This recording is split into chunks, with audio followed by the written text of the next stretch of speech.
Three, two, one.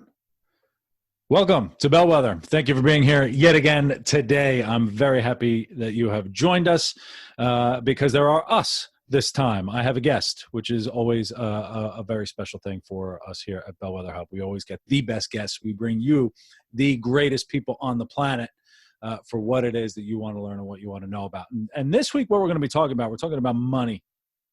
We're talking about the big money question. And there are so many aspects about money that we can talk about. And if you know me, you know my background in the financial industry. I left the financial industry. I don't really talk much about money and managing money on this show because I'm not a financial advisor, but I do have strong opinions about it. But the more I talk to people and the more I tell them, or talk to them about what they want to hear about on the show, a lot of them say, do more about money. And so it's coming in the book. There's going to be a section on money in the book, but I want to bring in experts who know what they're talking about, especially as we're navigating change, because that's what ultimately Bellwether is about, how to navigate and adapt to change and be a leader amongst change. And taking a look at what's going on in society right now, what's going on in the economy right now, what's around the corner in the economy, which we can't predict, how you manage your money, whether it's from a financial independence standpoint, whether it's from an investing standpoint, whether it's from a saving standpoint. We really need to be cognizant of what our situation is and where we're going to go. And that's why I'm so excited to have Tom Rizzo with us this week. Tom, we've talked a few times before today. Tom gets it, and he gets it in the way that I like to get it, which is great. So I'm not going to tell his story. He's got a very interesting story and a unique story, but he is a person who saw an opportunity to basically figure everything out, and he's got everything solved. He's figured everything out. So with that, I would like to welcome to Bellwether Hub Tom Rizzo. Tom, thank you so much for being here. Thanks for having me, Jim. I appreciate it. Thanks for the kind words. I'm not sure along the journey that I took to figure this out, I ever felt like I was going to figure it out. But I appreciate your observation that maybe I'm there. I came at this from a spot that is somewhat different than the way most people come at this. And what I'm talking about is that I've created a wealth management firm and an investment advisory firm based in Los Angeles that serves primarily studio musicians, composers, conductors, and freelance people in the Silicon Valley area. Those are our places. So how does a guy get to this spot? Well, I began my journey 30-something years ago as a jazz guitar player and as a composer, and moved to Los Angeles, and I got very lucky. I got a break early on, and I got on the Tonight Show band when Doc Severinsen had the band. And this was, for me, coming a kid from a small town, moving to the big city, getting to do something like that was a big deal for me.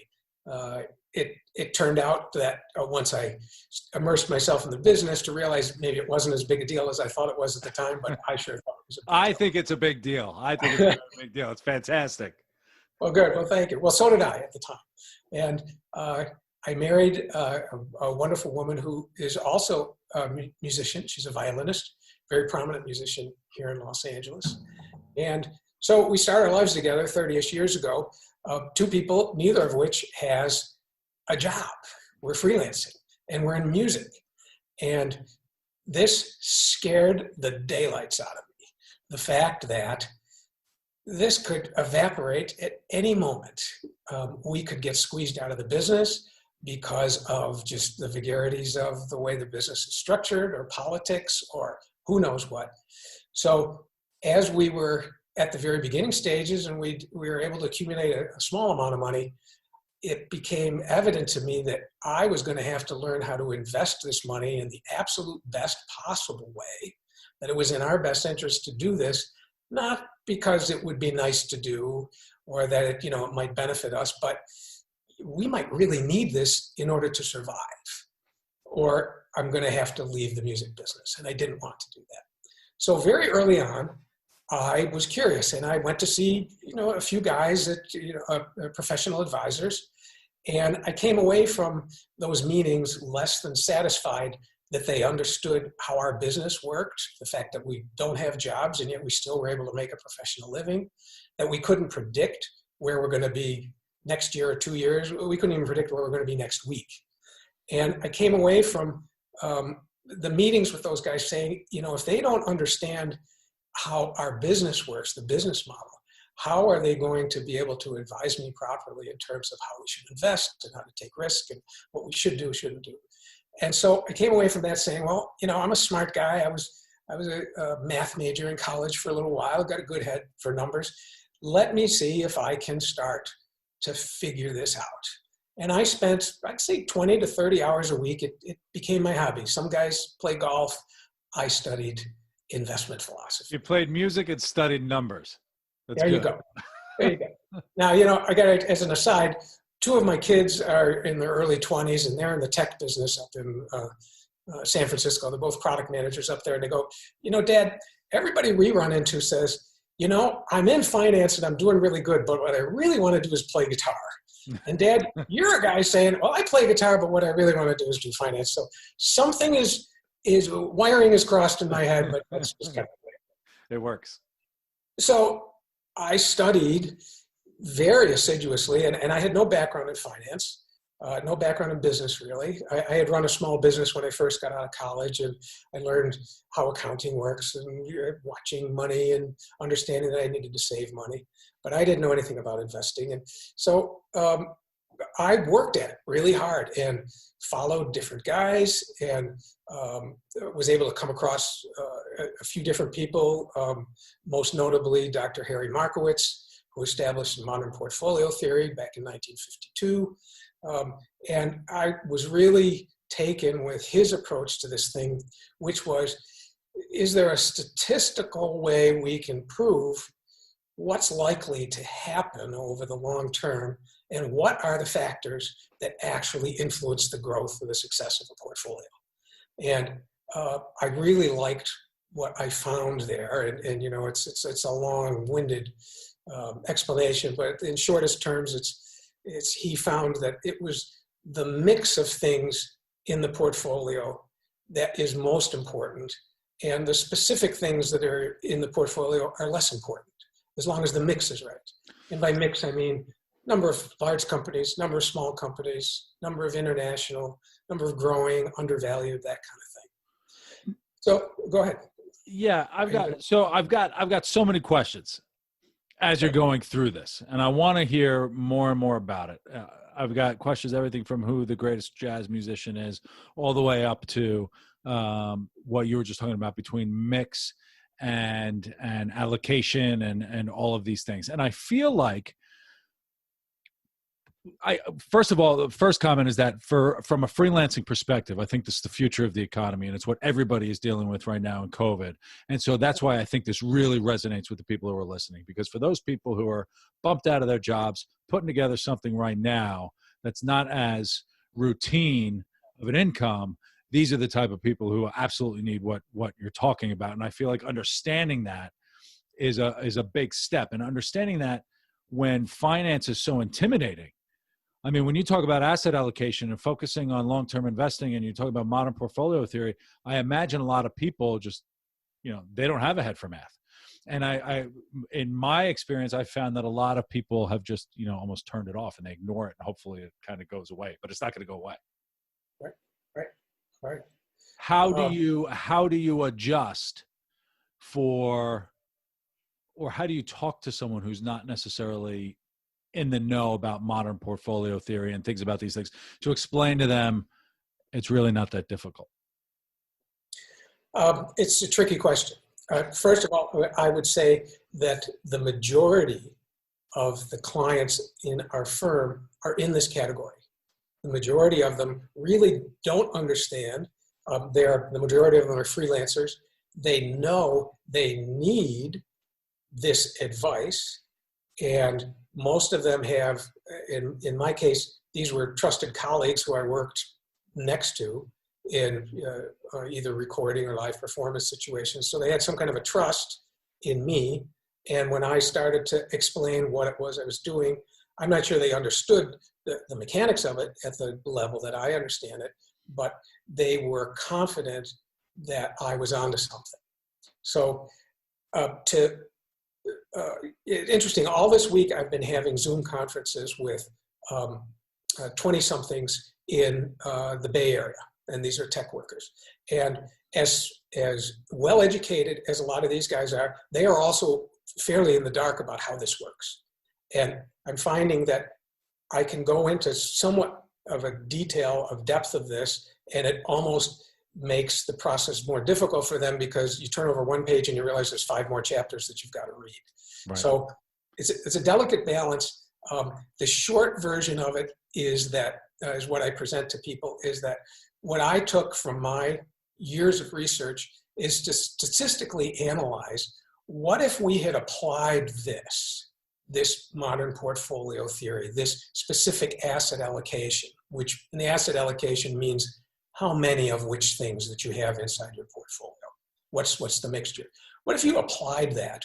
And I created a chart. I went back to 1928 and I said, okay, if we held these positions, these funds or the equivalent of a fund, in every year, starting in 1928, all the way up to 2018 was the last year we did, what would the result have been each year? What would the gain or the loss? And I put together a chart of this, it's almost 100 years of data. And I didn't know what the result was going to be. So we collected the data and I put it together and I grouped things in 20-year segments. And then in each 20-year segment, I did an average annual return over the course of those 20 years if you had done this. And the average annual return in each of those 20-year time periods, in 1928 through 48, it's 11%. In 49 through 69, it's 16%, et cetera.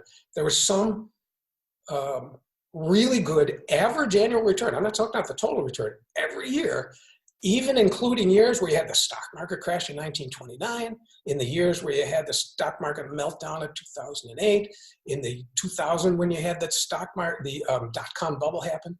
The eye-open that happened for me is, even when these catastrophic events happen, as long as you keep this mixture the same over a 20-year time period, you're going to be in really good shape. It's irrelevant. Right. The swings of the market are irrelevant based on the overall thing.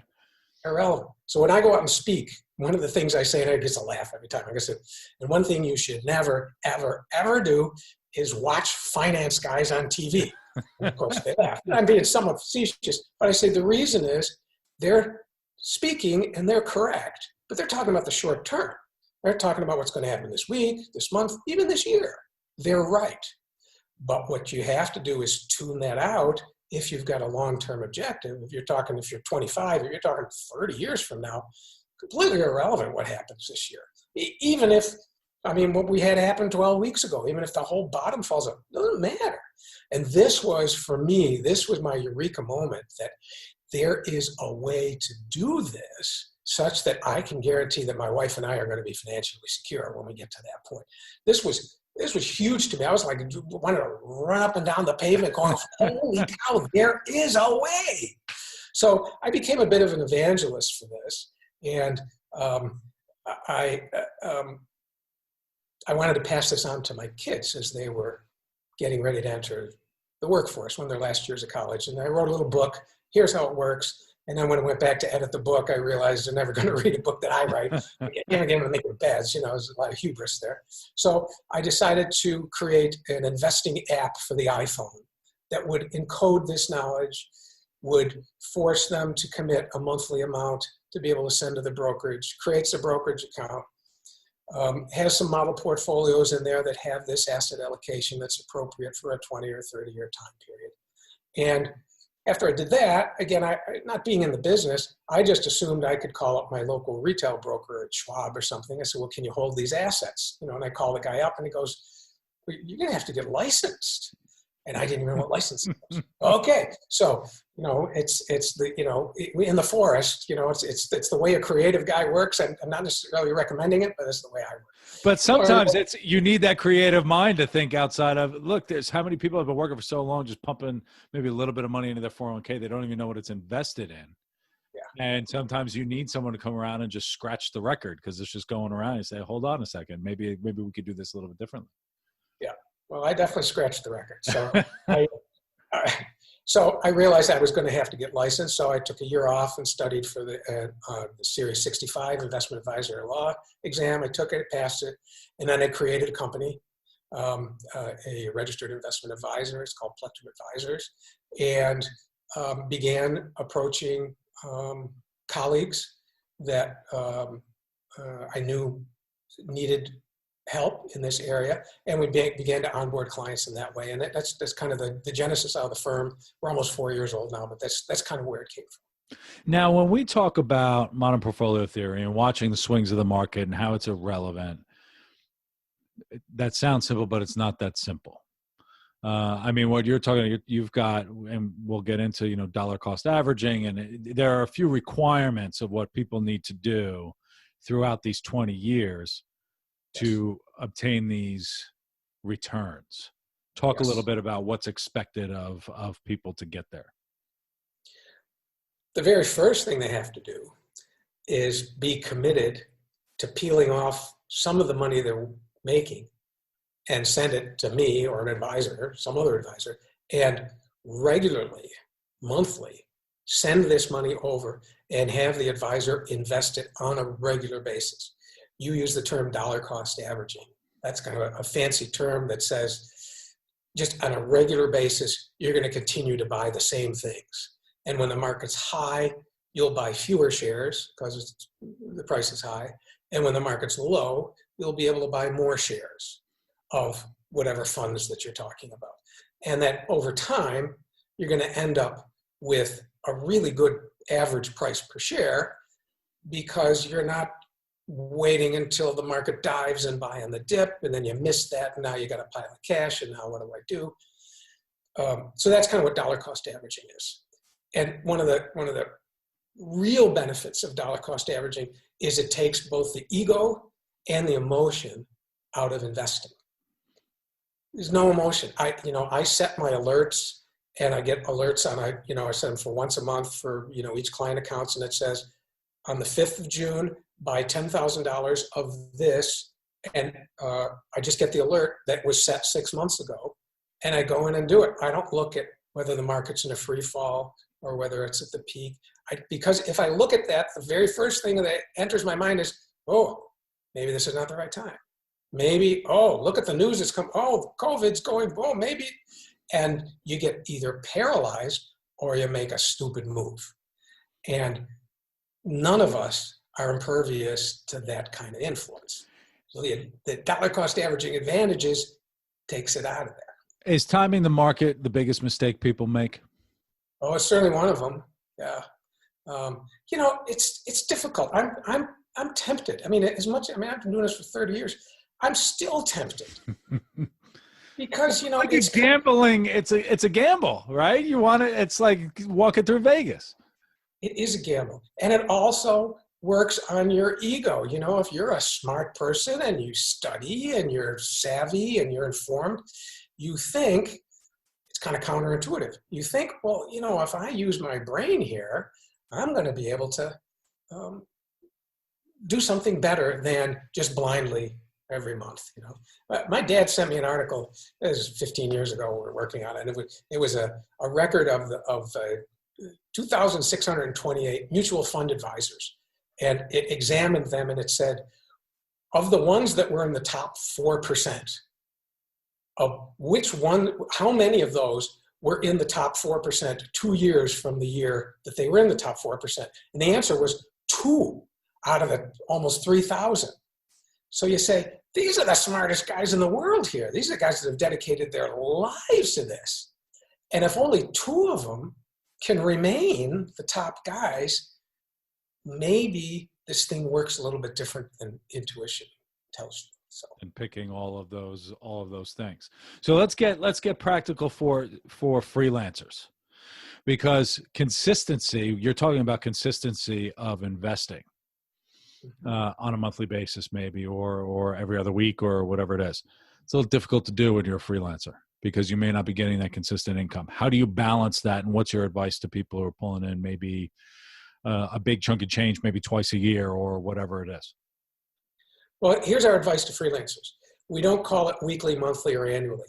We say every check you get. Because a freelancer frequently, you can go 3 months with no money, no income, and then get a royalty check for, $3,900 or $39,000 or something. Or they get, a $2,000 check and a $5,000 check and then a $50 check. So what I say to them is every check that comes in, take the gross amount and take a minimum of 10%. 10% is good because you can kind of do the math in your head. You don't need a calculator. So it's a $5,000 check. $500 immediately gets sent to your investment account. And, you've set up an advisor that's set up the brokerage account and figured out what's the best kind of account. I mean, you got to have that conversation ahead of time, but that's kind of technical. The most important is every time you get a check, 10% goes. This is before you say, can I pay my rent?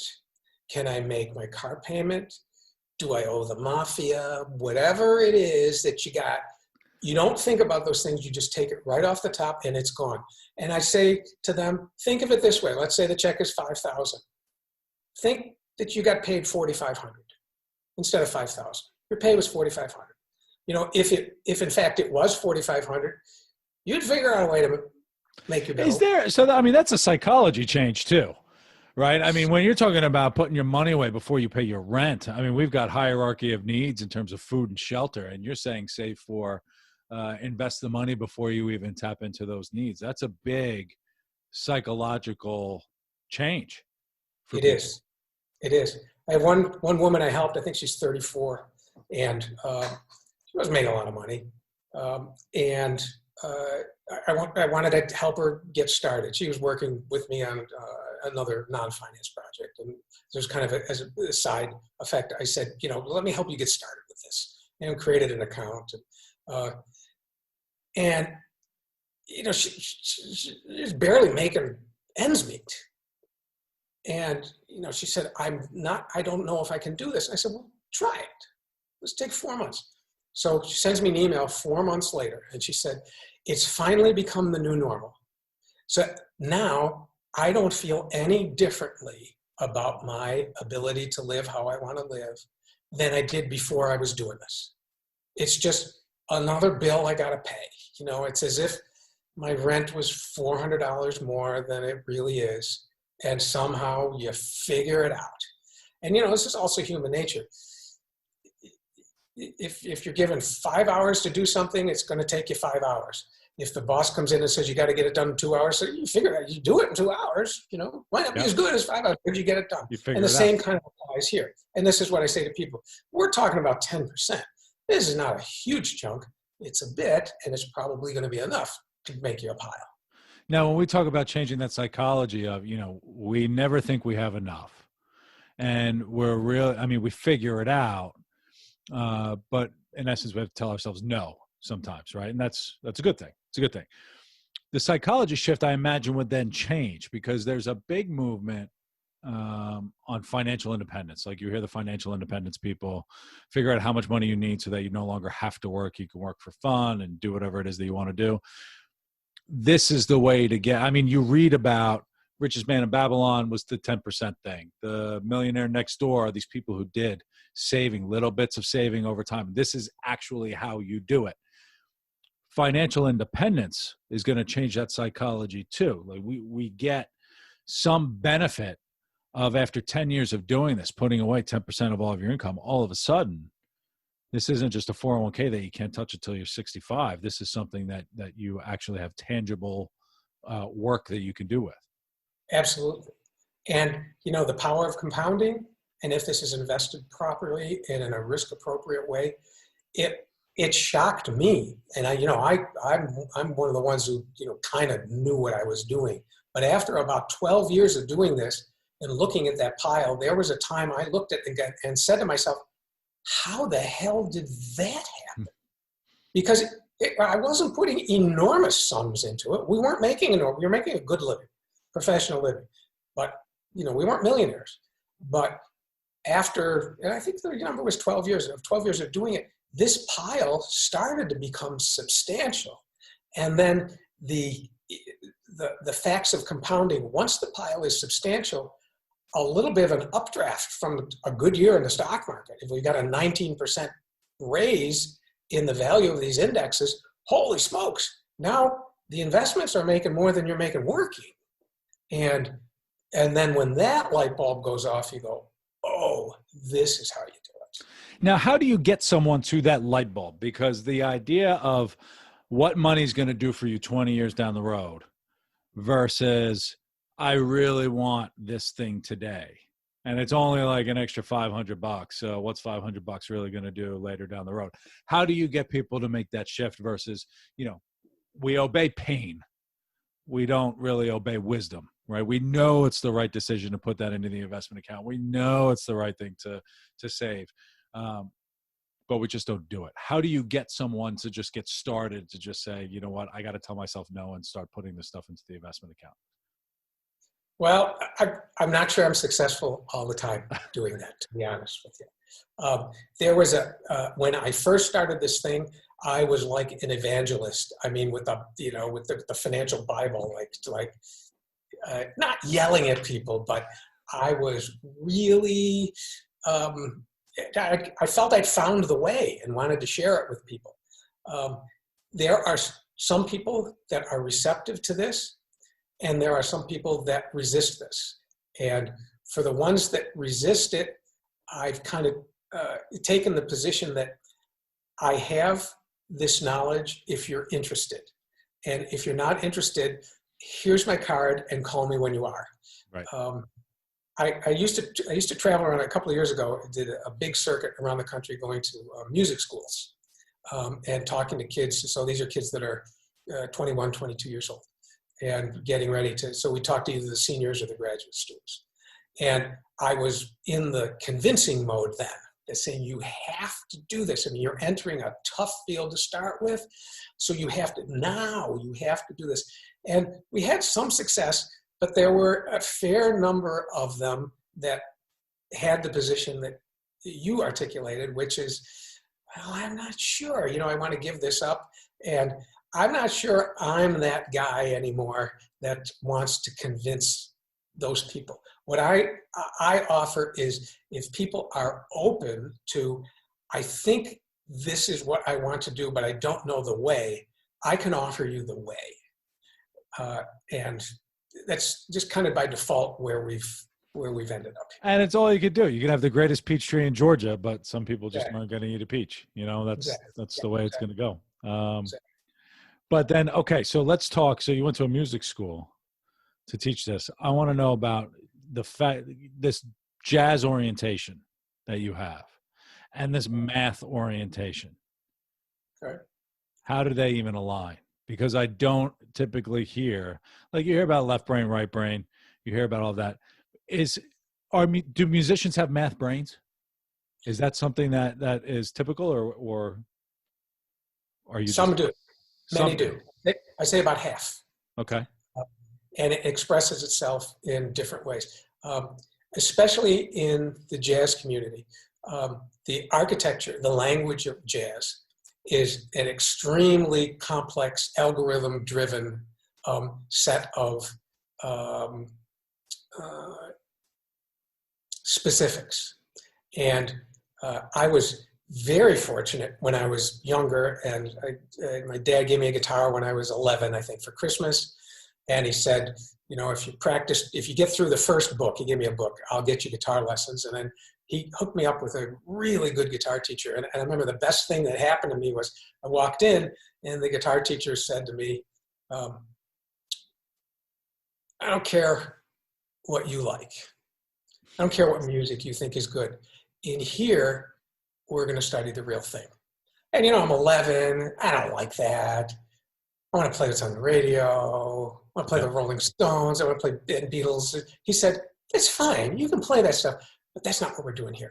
And so what he gave me, day one, was the architecture of improvisation and of jazz and how it's structured. And it's complex. I mean, it's an enormous amount of information to be able to sort in your brain.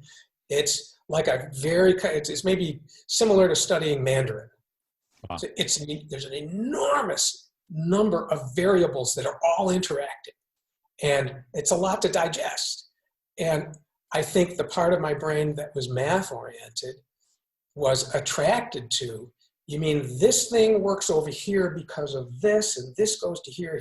And in my brain, I could start to see the lattice of why this sounds good.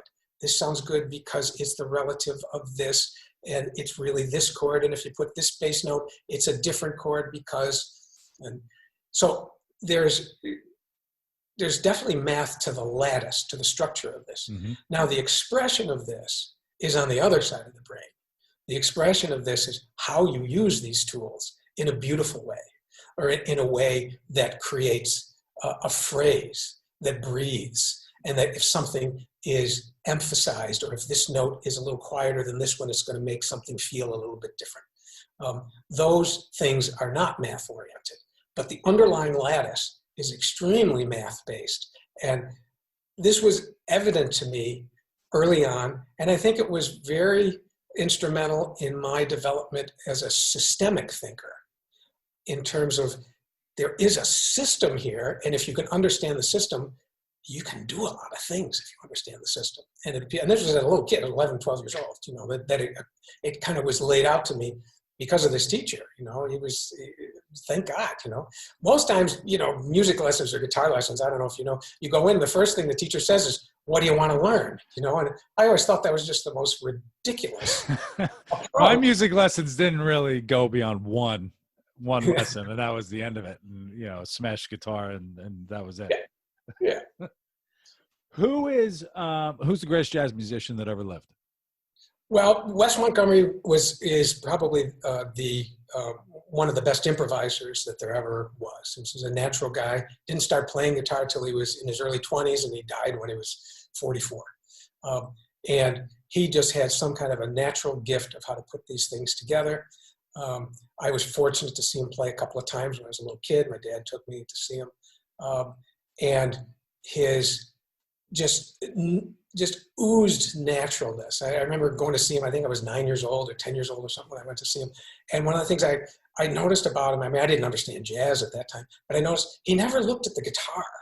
He was just always out, and he's flying all over this thing. Going, how's that possible? That's just one technical aspect, but he was, and I think you wouldn't get much argument from guitar players today that he was the guy. And there hasn't been anybody that's really equaled that. There were a lot of great guitar players, and he had a big influence on me in the early days. I would have said Tom Rizzo, to be perfectly honest, but Well, thank you.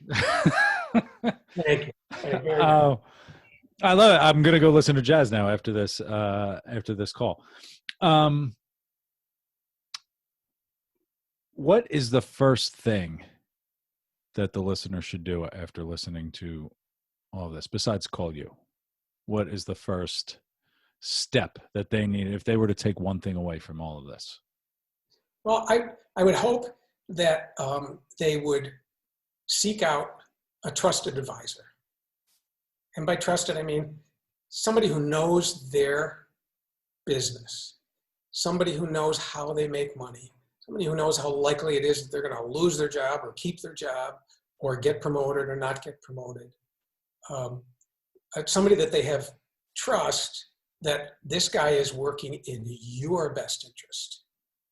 It's not to cast any aspersions, but not all businesses are set up that way with the client first.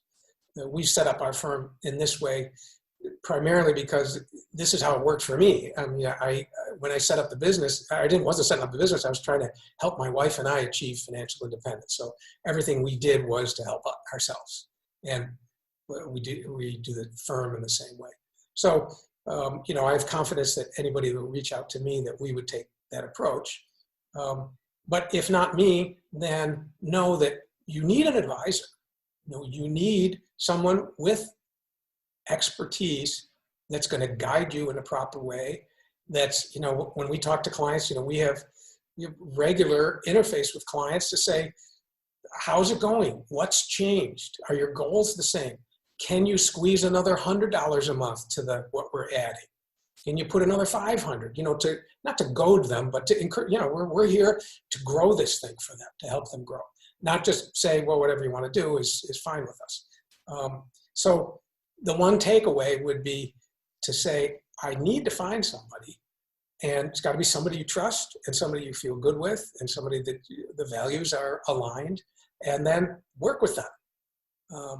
Not unlike when you have to pay your taxes, you want to find a CPA that knows his stuff and knows you and knows how your business works and knows what's going to be best for you. I mean, you can do your own taxes. You can get TurboTax, or, you can do that.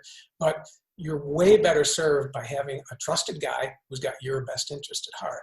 So that's what I would hope that they would take from this, that first of all, this is not optional. The world has changed. It used to be you could go work for a company, IBM or GM or something, and that'd be your career for 30 years, and then it'd be a defined benefit pension at the end. And as long as you kept your expenses in line, you were going to be fine. Those days are gone. There's no more pensions. And it's up to you to create your own pension and to create your own security. And it's doable if you do it. And the sooner the better, of course. The sooner the better, yeah. That's great. How can people find you? Give me, we'll plug everything on bellwetherhub.com, of course, and we'll have links to Tom's info and all of that. But how can people find you? Well, the easiest way is probably the website. It's called plektrumadvisors.com. I assume you can probably put that up on the screen so they can have it. There's a Let's Meet page where you can put your contact info in if you'd like us to contact you. And we're a low pressure firm. These are not sales calls that we're going to try to make you do anything. We're really here to offer our services and to find out if we're a good fit for you, and then to be able to work for them. But that's probably the easiest way. I mean, you could put phone numbers and email addresses up on the screen too if you'd like, but probably the easiest way is the website. It's the least pressure, and you can tool around. We have videos that I've made on the website talking about some of the things we've talked about today, so they could see at their own pace some of these concepts that we've talked about. But that's probably the best way to get a hold of us. Perfect. Plektrumadvisors.com. I'll put it on bellwetherhub.com as well. We'll put a link directly to that. I always ask for a book recommendation at the end of every interview. Do you have a book that you could recommend to everybody? I do, but let me tell a little story first, okay? Do it. I had a favorite uncle. His name was Gasper. We're Sicilian. It's a good name, by the way, Gasper. You don't hear that name very often. I like it. I just loved it. He didn't like the name itself, but we love it. He's a very dear guy. Passed away about 5 years ago. I was talking to his wife, my aunt, this past year, and she said, we were having a conversation about Gasper, and she said, Gasper always thought that you were his favorite of the nieces and nephews. And there was a lot of us. There was 22 of us, And then she paused and she said, well, to be fair, whoever he was with, he would say that was his favorite. And so I just love that about him. So that informs a little bit about what I'm going to say about my book. I have favorite books, but as soon as I pick up the next book, that one turns into my favorite book. And so the book I happen to be reading at the moment is the Michael Lewis book called Panic. And it's a collection of media, newspaper and magazine articles that were written in the days after the Black Monday crash of 1987. And it's fascinating, with this many years between that catastrophe and in the way that I think about things now, that, there's always recovery, always recovery. And the fact that people in the days and weeks after that didn't think that there was going to be recovery, and we're making, and these are smart people, saying it's changed and we're not going to, you got to rethink how you do things. But I happen to have it right here. So it's called Panic by Michael Lewis. And so right now, this is my favorite book, but it'll move to second position into whatever the next one is. That's perfect. But you can't really go wrong with a Michael Lewis book, right? I'm looking at, right? He's got what? Liar's Poker, and he's got so many. So he's always. And the Big Short is the big one. And the Big Short is the big one. Yeah. So those are always good. Tom, this is great. I know people are going to get a lot of valuable, really, literally valuable information, which is nice. Um, because and if I could recount what I'm taking away as some of the most important things is a reminder that your financial situation is a responsibility of yours. Yes. And it's not something to delay. If you wait too long, even a minimum right now is just at least get started. And that's just step number one. Like this week after you listen is at least pick up the phone and call someone or open that account or do whatever and just take at least that step because wasting time isn't going to be your friend. And then consistency is key, and you can average it out over time, and it's extremely simple. It is simple. It's It is. extremely simple, but we just have to be accountable, and that's really where the value of someone like Tom comes in. So that's fantastic. That's good. Thank you, Jim. I'll leave you with just one little proverb, and these are for people who feel that they've missed the boat and they didn't do it when they should have. And there's a Chinese proverb that says, "The best time to plant a tree is 20 years ago, and the second best time is now." That's perfect. So, I love using it. I didn't even know it was an old Chinese proverb. I don't know where I've heard that before, but that's always perfect advice. Very apropos for today. So Tom, thank you so much. This has been so valuable. Everybody, more information on bellwetherhub.com.